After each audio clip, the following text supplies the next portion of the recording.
Hello दोस्तों, welcome to my YouTube channel. हम आपके लिए फिर से एक नया वीडियो लेके आ चुके हैं। इस समय आप देख सकते हैं ठंडी के कारण लोगों को खांसी बहुत अधिक हो रहा है, इसलिए टोरेक्स कफ सिरप के बारे में बताएंगे आप लोगों को।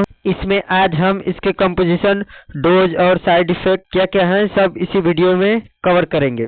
तो चलिए शुरू करते हैं। आइए देखिए टोरेक्स कफ सिरप क्या है। टोरेक्स कफ सिरप एक कॉम्बिनेशन मिश्रित दवा है। इसमें डिपेनहाइड्रामाइन, अमोनियम क्लोराइड और सोडियम साइट्रेट और या टेरपिन होता है, जो मिलकर काम करते हैं। इसका मुख्य उपयोग खांसी में होता है, चाहे वो गीली खांसी हो या सूखी खांसी। गीली का मतलब बबलगम खांसी। देखिए ये आपको मार्केट में टोरेक्स कफ सिरप के नाम से मिल जाएगा। यह 60 ml का होता है। 60 ml और 100 ml दोनों